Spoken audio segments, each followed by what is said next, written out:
お詫び。世の中の AI は現時点において卓球におけるサウスポー中国式ペンホルダー型グリップという物体に対する理解度が致命的に低いため、この動画内に登場する巨金選手についてはシェイクハンドグリップ型ラケットを自由奔放に左右に持ち替える形で登場します。あらかじめ深くお詫び申し上げます。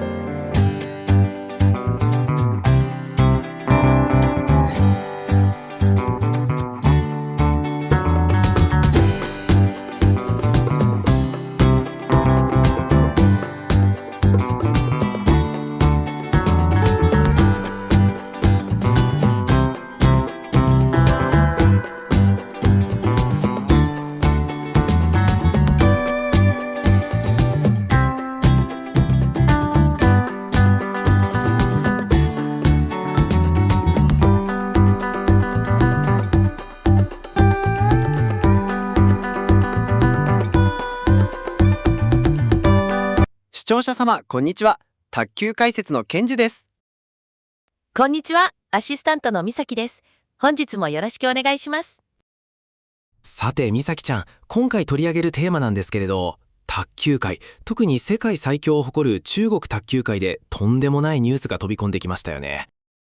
本当にびっくりしました。2026年7月19日、湖南省長沙市の中南大学体育館で開催された2026年全中学卓球選手権大会の男子ダブルスで、あのレジェンドペアが優勝したんですよね。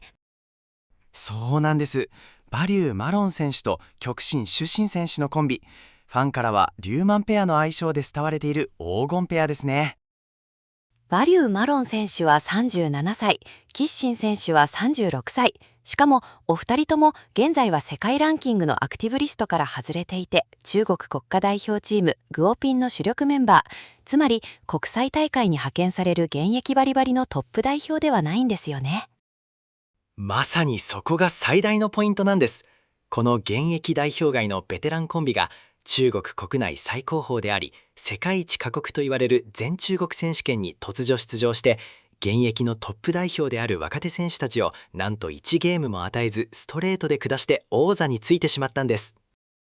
現役の代表選手たちをストレートで破って優勝だなんて信じられない強さですよね。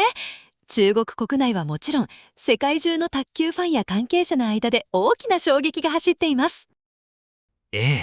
今回の動画解説では、この劇的な優勝までの軌跡と技術的な分析はもちろん、現在のお二人がどのようなキャリアを歩んでいるのか、行政、学術、実業といった多角的な活動、そしてこの優勝が浮き彫りにした中国卓球界の課題までじっくりと紐解いていきます。レジェンド2人の凄さとその裏にあるドラマや中国卓球界の今が丸分かりになる内容ですね。視聴者様、ぜひ最後までお楽しみください。さて、本格的な各論に入る前に、今回解説する調査レポートの全体像、つまりエグゼクティブサマリーとして複数の重要な発見を視聴者様に先にお提示しておきましょう。はい、今回のレポートで明かされた大きなポイントは主に4つあるんですよね。その通りです。まず一つ目の発見は、今回の大会で導入された新レギュレーション、歌唱敗退、地域横断ペアと奇跡的な電撃鉄星の裏ドラマです。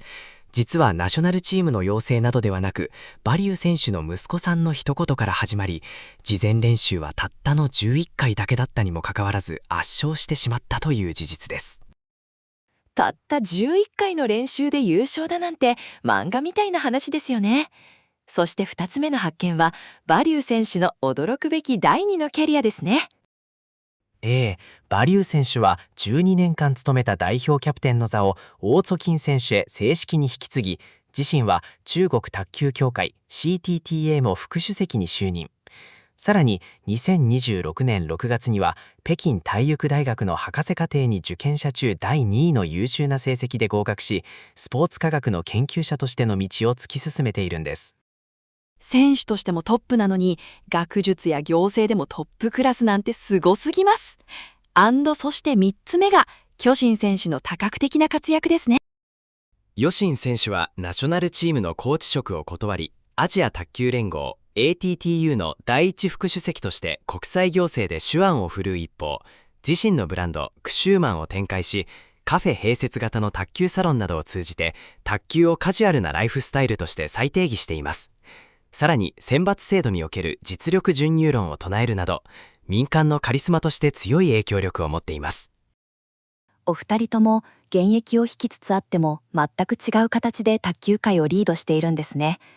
そして4つ目の発見がちょっと深刻な問題、中国卓球界の世代間断層ですね。はい、今回のベテラン優勝劇は美しい美談であると同時に、現役の若手代表ダブルス陣の技術的・精神的な未熟さや指導の空白という構造的な課題を容赦なく暴き出してしまったんです。なるほど。奇跡の優勝の裏にはそんな深掘りすべきテーマがたくさん詰まっているんですね。それではそれぞれのテーマについて詳しく見ていきましょう。それではここから大会の具体的な背景について詳しく解説していきますね。はい、今回の2026年全中国卓球選手権大会ダブルスですが、開催地や日程からして例年とは違っていたんですよね。そうなんです。オリンピックス .com やコーウォン、レッドネット .cn の報道によると、今回の大会は2026年7月13日から19日まで湖南省長沙市にある中南大学体育館で開催されました。何より大きな変化は、中国卓球協会 CTTA の改革の一環として、初めてダブルス種目単独の大会として独立開催されたことなんです。へー、今まではシングルスなどと一緒に開催されていたのが、ダブルスだけで一つの大きな大会になったんですね。どうしてそういう改革が行われたんですか？いい質問ですね。実は間近に迫ったロサンゼルスオリンピック LA28 を見据えた戦略的な狙いがあるんです。オリンピックの団体戦においてダブルスは最初に行われる第一試合として組み込まれており、チーム全体の流れを決める極めて重要な種目なんですよ。確かに、最初のダブルスを取るか落とすかで、その後のシングルスのプレッシャーが全然違ってきますもんね。まさにその通りです。そのため中国卓球協会はダブルスとしての完成度やペアリングの可能性をより深く追求するために、ダブルスに特化した大会を新設し、実践の場を増やそうとしたわけです。なるほど。中国卓球協会がオリンピックでの勝率をさらに上げるために本気でダブルスの強化に乗り出したという背景があったんですね。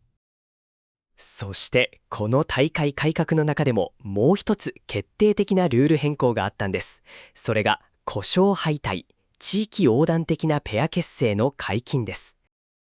クアショーペイドゥイ、地域横断ペアですか？それまではどういうルールだったんですか？従来の全中国選手権では、選手は基本的に自分が所属する省や直轄市の代表チーム内でペアを組まなければなりませんでした。例えばマリウン選手は北京チーム、キュッシン選手は上海チームに所属していますから、以前のルールでは2人が全中国選手権でペアを組むことは不可能だったんです。なるほど。北京と上海でチームが違うから、国内の大会では敵同士として戦うしかなかったんですね。そうなんです。しかし今回の新レギュレーションによって所属行政区の垣根を越えて自由なペアリングが可能になりました。これも国際大会やオリンピックで最も相性のいい最強の組み合わせを模索するための柔軟な制度設計と言えます。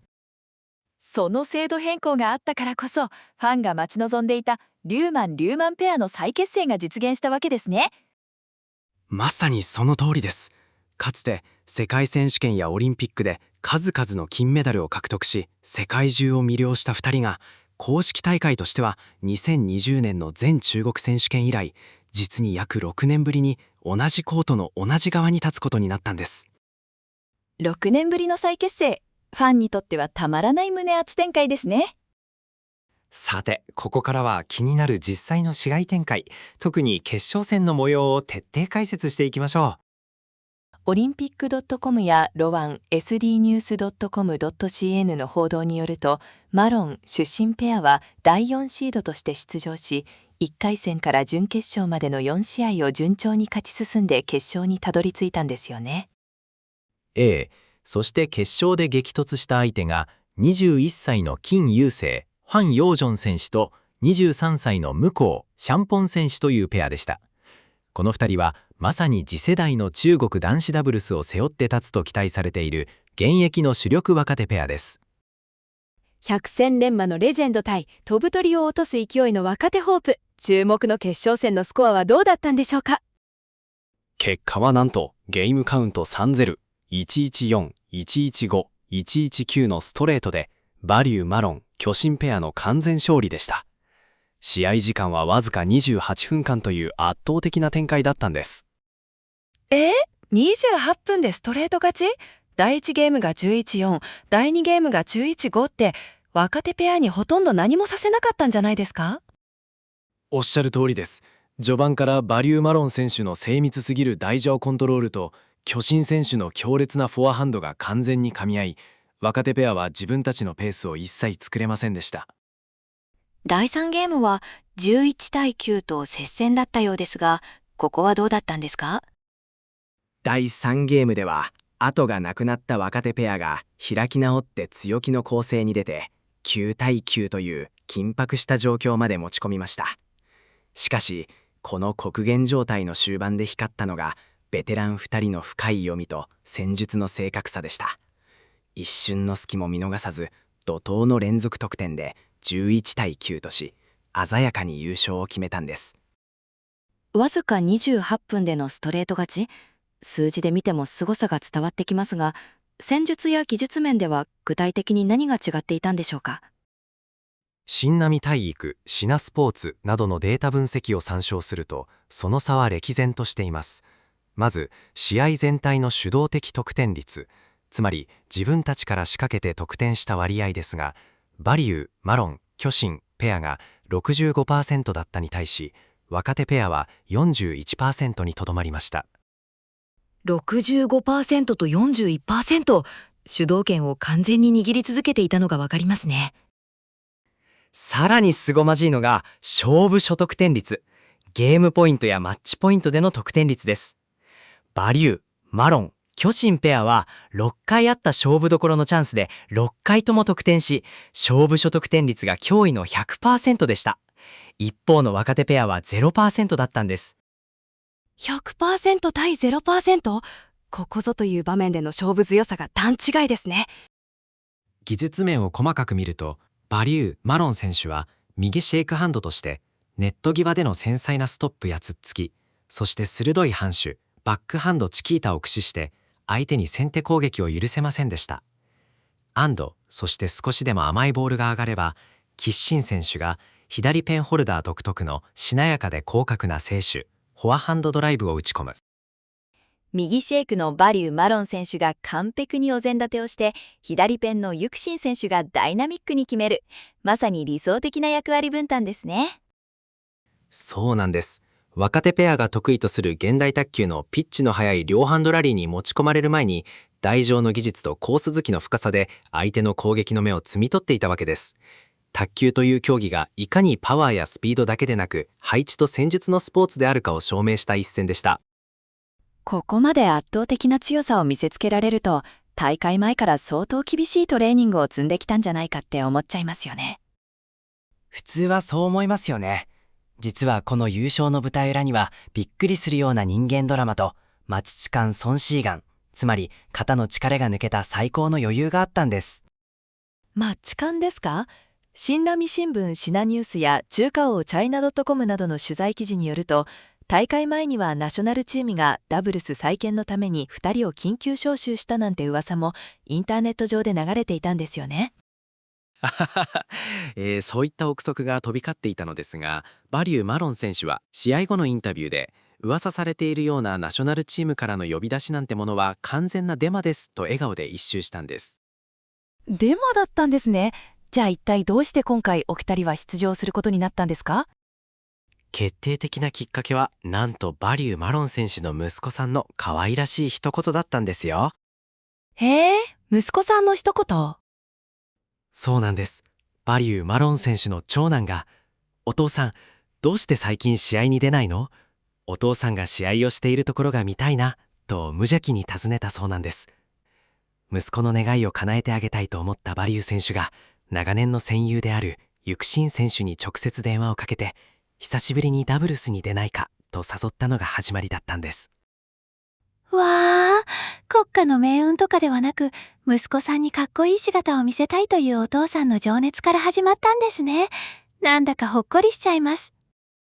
でもケンジさん、バリュー・マロン選手から電話をもらった時、巨神選手はどういう状態だったんですか？新ラモ体育やセールバンポー QLWB の取材によると、巨神選手はその時卓球の練習からは完全に離れていて、なんとラケットをテニスラケットに持ち替えてテニスをしようとしていた最中だったそうなんです。テニスですか？卓球の現役を挑いて別の趣味を楽しもうとしていたんですね。そうなんですよ。キッシン選手はバルーン選手からの電話にいいよと即答したものの、後日のインタビューで本格的な卓球の練習なんて1日のトレーニングすらやっていなかったと明かしています。練習していなかったんですか？じゃあ大会前のペア練習はどうしていたんですか？事前に行った2人の合同練習は大会前にわずか11回。しかも1回あたり約30分程度で、そのうち6回は大会会場に到着してから行った現地での確認練習だったそうです。30分の練習を11回、トータルで5時間半くらいしか一緒に練習していないってことですか？それで全中国選手権を制覇しちゃうなんて信じられません。ですが、2人には20年以上にわたるナショナルチームでの共同生活と、国際大会で148戦141勝、勝率 95.3% という驚異的な実績を積み上げてきた歴史があります。言葉を交わさなくても、お互いの動きが完璧にわかる戦術的シンクロニシティは一切衰えていなかったんですね。鬼神、主神選手がマロンに選ばれた人間が下手なわけがない。このような機会を得られて本当に幸運だった。と語り、2人で鬼神選手のトレードマークである X のポーズを決めたシーンは、2人の深い絆を感じさせて感動的でしたね。ここからは優勝を果たしたお二人が現在どういう立場にあり、どのような活動をしているのか、それぞれのキャリアパスを掘り下げていきましょう。まずはバリュー・マロン選手からです。37歳となったバリュー・マロン選手ですが、競技の第一線からは緩やかに身を引きつつ、新しいステージでつまずいた活躍をしているんですよね。モイ・ネテイズなどの報道によると、マロン選手にとって大きな節目となったのが男子代表チームのキャプテン交代です。マロン選手は2014年にキャプテンに就任して以来、実に12年間という長きにわたり、チームの絶対的支柱として中国男子卓球を率いてきました。12年間もキャプテンを務めていたんですね。まさに中国卓球の顔であり、精神的支柱でした。そして2026年、彼はその大役を現在の世界トップランカーである王貯金、ウォン・チューキン選手へ正式に引き継ぎました。オーソチキン、ワン・チューキン選手へのバトンタッチですね。これによってナショナルチームの現場でのリーダーシップが完全に次の世代へと移行したわけですね。その通りです。バリュー・マロン選手自身も自分はすでに主役の座を譲ったというスタンスを明確にし、代表チームの現場指揮権を次世代に委ねる形となりました。しかし彼の活躍の場は現場からさらに高い次元へと移っているんです。現場のキャプテンを取りたバリュー・マロン選手ですが、行政の面ですごい役職に就かれたんですよね。はい、新波財経などの報告によると、マロン選手は2025年4月、中国卓球協会 CTTA の副主席に就任しました。中国卓球協会の副主席？それって中国の卓球界全体のトップ幹部ということですよね。まさに組織の最高意思決定層への参画です。この副主席という立場を通じて、バリュー・マロン選手は中国国内における卓球戦略の策定、ユース世代を育てるアカデミーの整備、そして今回のダブルス大会独立開催のような国内大会の企画や承認プロセスに直接関わっています。単なる名誉職ではなく、実質的な決定権を持つ幹部としてバリバリ働いているんですね。選手としての豊富な現場経験と見識を生かして組織の運用や改革を推進する側に回っているわけです。プレイヤーからスポーツアナリストや行政トップへと見事な移行を果たしていますね。さらにマリュー・マロン選手のすごいところは、行政だけでなく学問の世界でもトップを目指していることですよね。そうなんです。救急ニュースや新蘭体育の発表によると、2026年6月2日、北京体育大学 BSU が発表した博士課程の合格者リストにマロン選手の名前が掲載されました。博士課程ですか？バリュー・マロン選手は以前から大学で勉強されていたんですよね。はい、上海交通大学で経済学を専攻し、2017年に学士号を取得しました。その時の卒業論文のテーマも、中国卓球スーパーリーグ市場の発展に関する研究という非常に実践的なものでした。その後、2022年には北京体育大学の修士課程を修了しています。そして今回、ついに最高峰の博士課程へ進学されたと、試験の成績はどうだったんですか？運動訓練競技専門分野の試験で面接スコア 93.60 点を獲得し、受験者の中で見事第2位という極めて優秀な成績で合格しています。第2位？卓球で世界一になった人が大学院の試験でも第2位なんて、どれだけ勉強熱心なんですか？同年の合格者リストには、バレーボールのチョウ・チョウニン、ジャン・チャンニン選手やバドミントンのチェンロン選手など、中国を代表するトップアスリートたちが名を連ねています。マロン選手は自身の20年以上の感覚や経験をスポーツ科学として言語化し、理論体系として後世に残そうとしているんです。バリュー・マロン選手が国内行政と学術の道を歩む一方で、36歳となった巨神シン選手もまた独自の素晴らしいロードマップを進んでいますよね。はい。貴神主神選手はナショナルチームのコーチ職に配属される打診を明確に辞退しています。その代わりに彼が情熱を注いでいるのが国際スポーツ組織の運営と民間での卓球普及なんです。新韓音や華城フイ、ゴンジョウメディアの取材によると、キュッシン選手は国際大会の組織でとても重要な役職に就いているんですよね。ええ、貴神主神選手は選手時代だった2021年10月にアジア卓球連合 ATTU の副主席に選出され、現在は第一副主席という要職に就いています。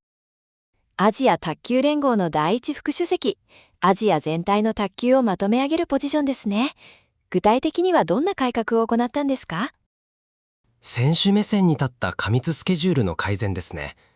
例えばアジアカップにおいて、従来は選手が1日に6試合も消化しなければならない極めて過酷な日程だったのですが、吉神、主神選手が主導して予選を3日間に分散させ、さらに各協会の出場枠を拡大するルール改革を実現させました。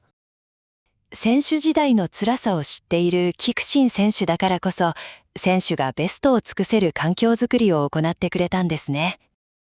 強神主神選手自身、アジアカップの男子シングルスで4度も優勝した経験を持つアジアのスターですから、彼の国際行政における発言力とリーダーシップは非常に高く評価されています。そして貴神修身選手といえば、ライフスタイルやビジネスの分野でも大活躍されていますよね。ウィキペディアやモエイ・ネティースの記述にあるように、キュッシン選手は現役時代の愛称であるシューパーマンや雲を歩く者といったイメージを落とし込んだ独自のスポーツ&ライフスタイルブランドシューパーマンを展開しています。巨神主神選手の代名詞でもある背面打ちをモチーフにしたロゴマークのアパレルやグッズ、すごくおしゃれで若い世代に大人気なんですよね。そうなんです。特に上海市に立ち上げたフラッグシップ卓球サロンは、これまでの卓球場のイメージを覆す空間になっています。敷地の半分には本格的な卓球台が並んでいますが、もう半分はスタイリッシュなカフェスペースになっていて、壁には世界チャンピオンのポスターではなく、ポップなイラストやグラフィティが描かれているんです。勝つための厳しい練習場ではなく、お茶を飲みながら誰もが楽しめるカジュアルな空間として卓球を再定義しているんですね。町の若者やファンとの交流も大切にしていて、2026年6月には大学統一入試を終えた高校生が SNS で巨神主神だ卓球がしたいと叫んだ動画が話題になった際、巨神選手のチームが即座に往復航空券を手配して上海のサロンに招待し、30分以上対戦してプレゼントを送ったという心温まるエピソードもありました。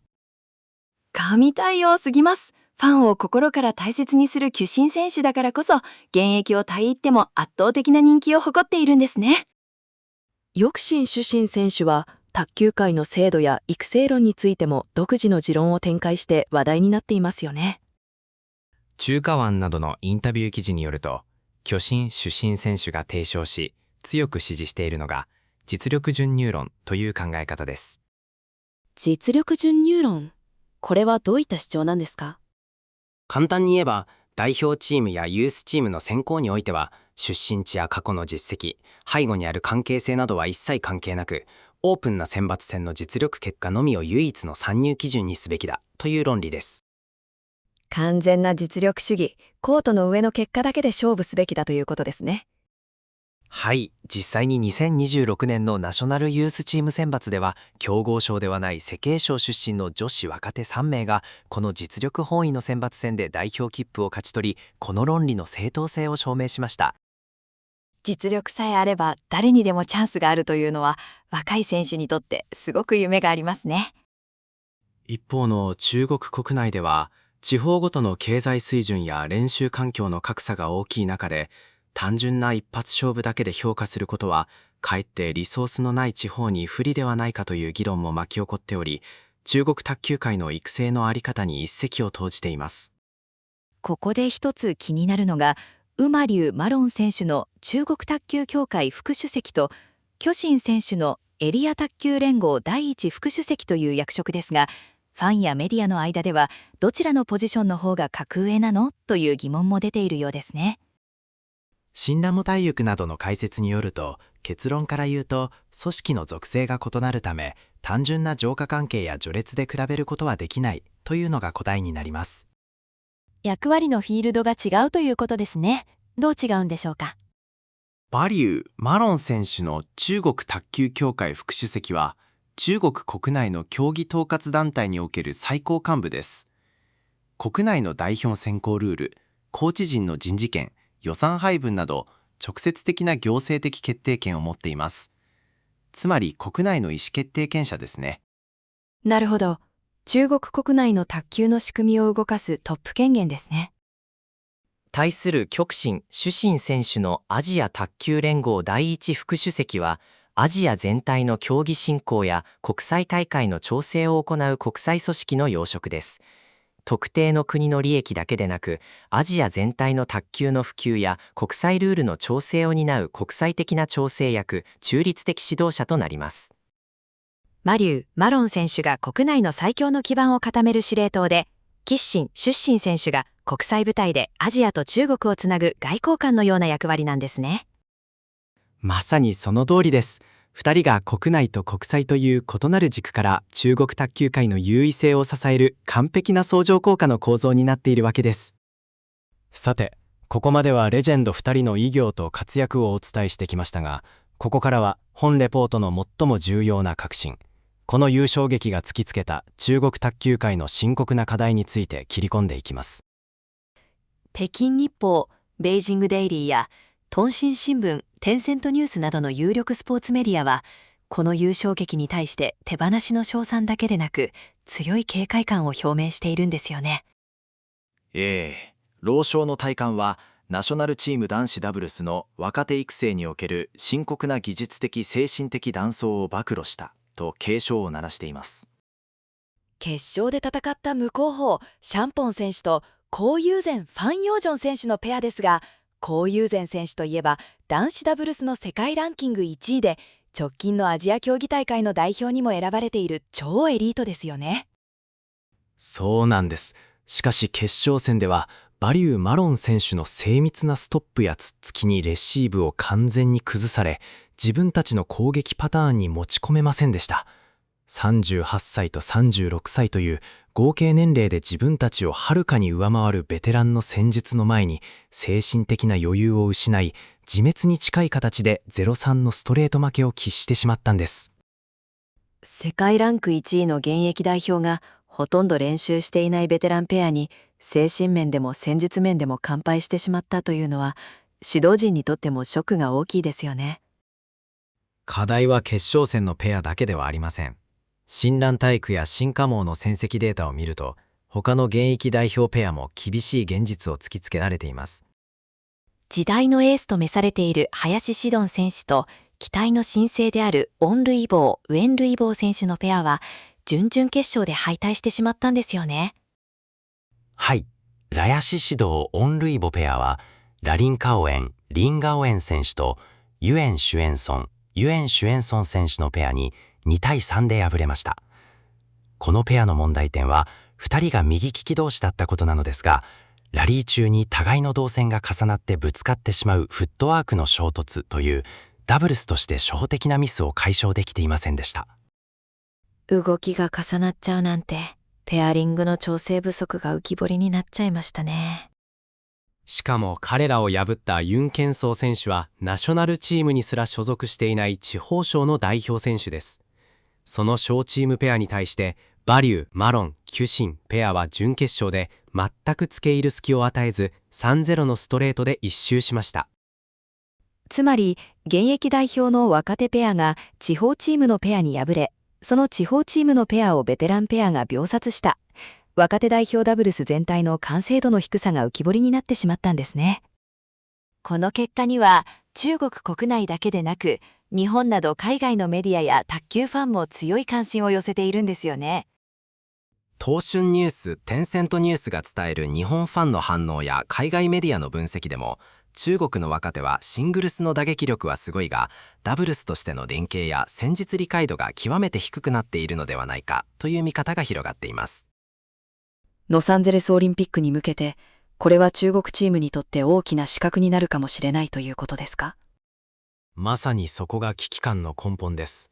かつてのバリュー、マロン、巨神世代は、相手が打った球に対してパートナーがどう動くか、10年以上の共同生活と実践の中で、身体に染みついた暗黙の了解がありました。